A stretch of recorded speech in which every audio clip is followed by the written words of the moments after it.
কাছের ও দূরের সুপ্রিয় ছাত্রছাত্রীরা, আশা করি তোমরা সবাই অনেক অনেক ভালো আছো।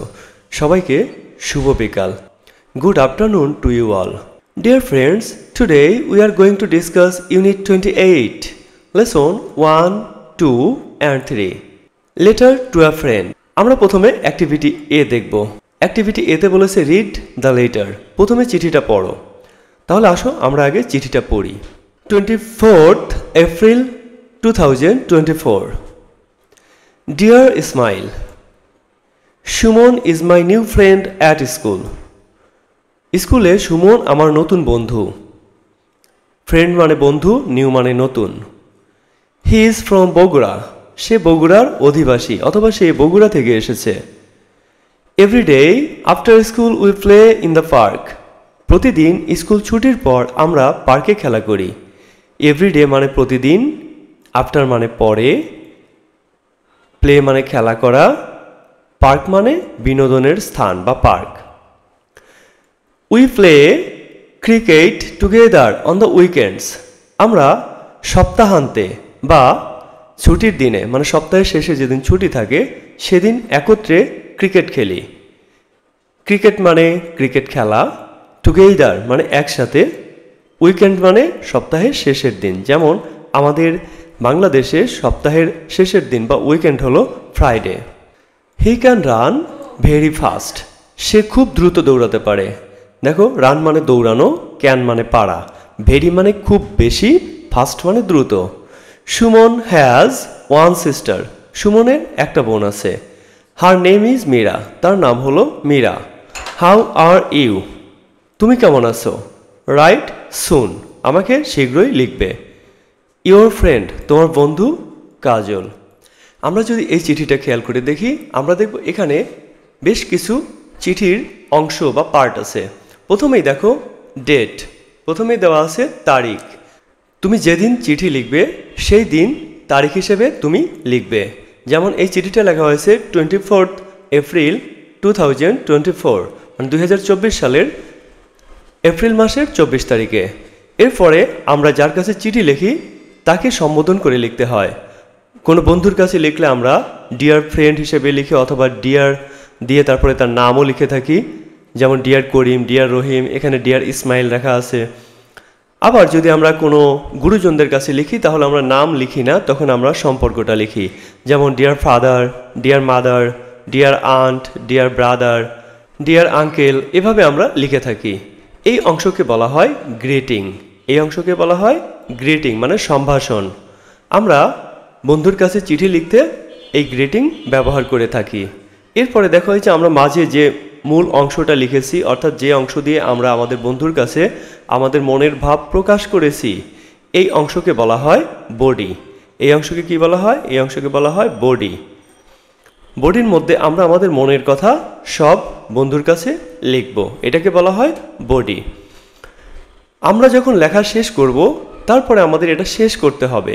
শেষ করার জন্য আমরা ব্যবহার করব ইয়োর ফ্রেন্ড। বন্ধুর কাছে লিখলে ইয়োর ফ্রেন্ড, আম্মার কাছে লিখলে বা মায়ের কাছে লিখলে আমরা লিখব ইয়োর সান, বাবার কাছে লিখলে ইয়োর সান, বন্ধুর কাছে লিখলে ইয়োর ফ্রেন্ড, এভাবে আমরা ক্লোজিং লিখব। তাহলে যে ফ্রেজ বা যে শব্দগুচ্ছ বা যে শব্দগুলো দিয়ে আমরা চিঠি শেষ করি সেই শব্দগুলোকে বলা হয় ক্লোজিং। যেমন এখানে ইয়োর ফ্রেন্ড, এটা হচ্ছে ক্লোজিং। এরপরে দেখো আছে সিগনেচার বা নাম। এখানে এই চিঠিটা লিখেছে কাজল, তাই শেষে কাজল এর নাম আছে। কাজল এটা হলো সিগনেচার বা নাম। আমরা সব শেষে নাম লিখে থাকি, যে চিঠি লেখে তার নাম দিতে হয়। তাহলে আমরা যদি গুণে দেখি আমরা দেখব যে এই চিঠিতে 5টা অংশ আছে। দেখো 1, 2, 3, 4, 5, 5টা অংশ আছে। এছাড়াও চিঠির আরও একটা অংশ আছে যে অংশটা আমরা খামের উপরে লিখে থাকি, অর্থাৎ প্রেরক এবং প্রাপকের অ্যাড্রেস। প্রেরক এবং প্রাপকের অ্যাড্রেস, এই অ্যাড্রেস হলো 6 নম্বর পার্ট। অর্থাৎ একটা চিঠির টোটাল 6টা পার্ট আছে। তো আমরা যখন বন্ধুদের কাছে বা কারো কাছে চিঠি লিখব তখন অবশ্যই এই 6টা পার্ট কিন্তু চিঠিতে থাকতে হবে। এবার আমরা অ্যাক্টিভিটি বি দেখব। অ্যাক্টিভিটি বিতে বলেছে read the letter again, answer the question. তোমরা চিঠিটা আবারও পড়ো এবং প্রশ্নগুলোর জবাব দাও। তোমরা তোমাদের বইয়ের 56 পেজে এই কোশ্চেনগুলো পেয়ে যাবে। প্রথম প্রশ্ন দেখো, who is the letter to? চিঠিটা কার কাছে লেখা হয়েছে? আমরা এই জিনিস খুঁজে পাবো গ্রিটিংয়ের মধ্যে। তোমরা গ্রিটিংয়ে দেখো লেখা রয়েছে ডিয়ার। কি লেখা আছে বলো তো? ডিয়ার। দেখো তো ডিয়ার কি লেখা আছে? তোমরা তোমাদের বইয়ে দেখো এই চিঠিটা লেখা হয়েছে ইসমাইলের কাছে। তাহলে আমরা আনসার লিখব the letter is to Ismail. এই চিঠিটা লেখা হয়েছে ইসমাইলের কাছে। পরের প্রশ্ন দেখো, who is the letter from? এই চিঠিটা কে লিখেছে? কার কাছ থেকে ইসমাইলের কাছে পাঠানো হয়েছে? আমরা জানি কাজল লিখেছে, কারণ শেষে চিঠিটা শেষ করেছে কাজল। তাহলে আমরা উত্তর লিখব দ্য লেটার ইজ ফ্রম কাজল। চিঠিটা লিখেছে কাজল। 2 নম্বর প্রশ্ন দেখো, who is Kajal's new friend? কাজলের নতুন বন্ধু কে? আমরা লেটারের মধ্যে পেয়েছি তার নতুন বন্ধু হলো সুমন, তাই না? দেখো সুমন লেখা আছে। তাহলে আমরা লিখব Kajol's new friend is Suman. কাজলের নতুন বন্ধু হলো সুমন। 3 নম্বর প্রশ্ন দেখো, where is his new friend from? তার নতুন বন্ধু কোথা থেকে এসেছে? আমরা জানি তার নতুন বন্ধু কোথা থেকে এসেছে বলো তো? তার নতুন বন্ধু এসেছে বগুড়া থেকে। আমরা লিখব his new friend is from Bogura. Bogura বানান ইউ দিয়ে হবে, নতুন বানানে BOGURA। His new friend is from Bogura. তার নতুন বন্ধু বগুড়া থেকে এসেছে। পরের কোশ্চেন দেখো, what sport does Kajal play with his friend? Kajal তার বন্ধুর সাথে কোন খেলা খেলে? আমরা দেখেছি কাজল তার বন্ধুর সাথে ক্রিকেট খেলে, তাই না? তাহলে আমরা লিখব Kajal plays cricket with his friend. Kajal তার বন্ধুর সাথে ক্রিকেট খেলে। 5 নম্বর কোশ্চেন দেখো, what is the name of his friend sister? তার বন্ধুর বোনের নাম কি? আমরা জানি তার বন্ধুর বোনের নাম হলো মীরা। এই দেখো তোমরা লেটারের মধ্যে এটা পেয়ে যাবে, তার বন্ধুর বোনের নাম হলো মীরা। তাহলে আমরা লিখব the name of his friend sister is Meera. আমরা পরীক্ষার প্রিপারেশনের জন্য আরও কিছু কোশ্চেন আমরা জানব। দেখো question number 6, who is Suman? Suman কে? আমরা জানি সুমন হলো কাজলের নতুন বন্ধু, তাই না? তাহলে আমরা লিখব Suman is Kajal's new friend. Next question, where does Suman live? Suman কোথায় বাস করে? Suman lives in Bogura. সুমন বগুড়া বাস করে, তাই না? সুমন বগুড়া বাস করে। তারপরে দেখো, what does Kajal do after school? Kajal স্কুলের পর কি করে? অথবা what do Kajal and his friend do after school? Kajal এবং তার বন্ধু স্কুলের পর কি করে? আমরা জানি তারা খেলা করে। তাহলে আমরা লিখব everyday after school Kajal plays with his friend. এরপরের কোশ্চেন দেখো, where do they play after school? School ছুটির পরে তারা কোথায় খেলা করে? আমরা জানি তারা পার্কে খেলা করে, তাই না? তাহলে লিখব everyday after school they play in the park. প্রত্যেক দিন স্কুল ছুটির পর তারা পার্কে খেলা করে।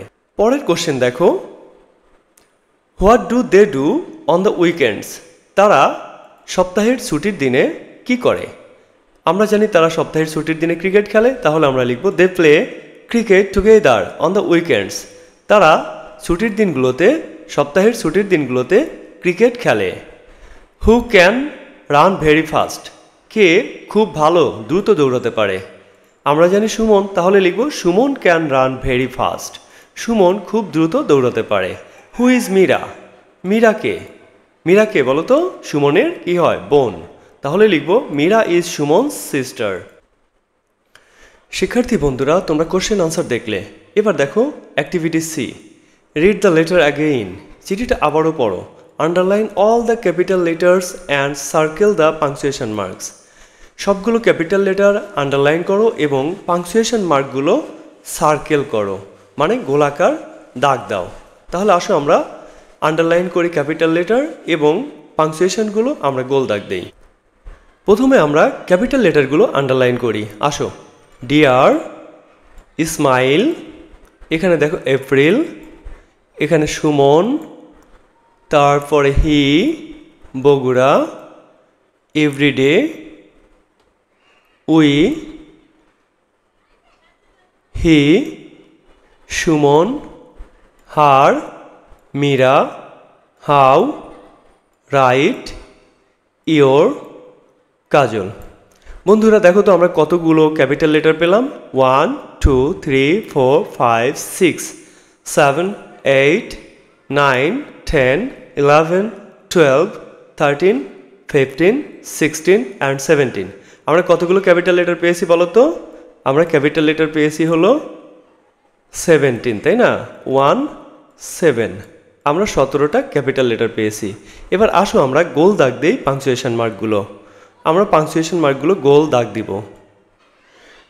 1, এরপরে 2 3 4 5 6 7 8 9 10 11। দেখো আমরা টোটাল পাংচুয়েশন পেলাম কতগুলো বলো তো? পাংচুয়েশন PUNC পাংচুয়েশন আমরা পেলাম 11টা, তাই না? 11টা আমরা পাংচুয়েশন পেলাম। এর মধ্যে দেখো আমরা ফুল স্টপ পেলাম কয়টা? আমরা ফুল স্টপ পেলাম 1টা 2টা 3টা 4টা 5টা 6টা। আমরা ফুল স্টপ পেয়েছি FS ফুল স্টপ আমরা পেয়েছি 6টা, তাই না? আমরা ফুল স্টপ পেয়েছি 6টা। এছাড়া কমা পেয়েছি কয়টা দেখো? 1, আর কোথায়? 1 2 3। আমরা 3টা কমা পেয়েছি 1 2 3। এই যে 3, আমরা 3টা কমা পেয়েছি। CO কমা 3টা। এখন এই যে এটা কিন্তু দাগ দেওয়া ছিল না, তাহলে আগে যে আমরা 11টা গুনেছিলাম এখন দেখি 11টাই হয় নাকি 12টা হয়। তার মানে আমাদের পাংচুয়েশন হবে 12। এটা কিন্তু 11 হবে না, হবে 12। আচ্ছা আমরা 3টা কমা পেলাম, ফুল স্টপ পেলাম 6টা। আর কি আছে? কোশ্চেন মার্ক আছে। ইয়েস, কোশ্চেন মার্ক আছে। আমরা কোশ্চেন মার্ক কয়টা পেয়েছি দেখো তো? আমি কোশ্চেন মার্ক দেখতে পাচ্ছি একটা। এই যে একটা কোশ্চেন মার্ক পেয়েছি। তাহলে আমরা কোশ্চেন মার্ক পেলাম একটা। কোশ্চেন মার্ক আমরা পেলাম একটা। এরপরে দেখো আমরা বিস্ময়সূচক চিহ্ন পেয়েছি 2টা। এই যে একটা, এই যে একটা, 2টা। তাহলে এক্সক্লামেশন মার্ক, এক্সক্লামেশন মার্ক আমরা পেয়েছি 2টা। তাহলে টোটাল দেখো 6 6 আর 3 9 9 3 12। হ্যাঁ মিলে গেছে। এবার আমরা টোটাল 12টা পাংচুয়েশন পেয়েছি। তাহলে বন্ধুরা তোমরা পাংচুয়েশনগুলো খুঁজে পেয়ে গেলে। ছোট্ট বন্ধুরা তোমরা পাংচুয়েশন এবং ক্যাপিটাল লেটার সবগুলোই খুঁজে বের করতে পেরেছো আশা করি। আমাদের ইউনিট 28-এর প্রথম পার্ট এর আলোচনা আজকে এ পর্যন্তই শেষ হবে। আমাদের আগামী পর্বে থাকবে এক্সাম প্রিপারেশন। এক্সাম প্রিপারেশনের জন্য আমাদের যে জিনিসগুলো দরকার হয় সেগুলো আমরা বিস্তারিত আলোচনা করব আগামী ক্লাসে। তো সেই ক্লাস দেখার জন্য সাবস্ক্রাইব করে বেল বাটন টিপে রেখো কিন্তু।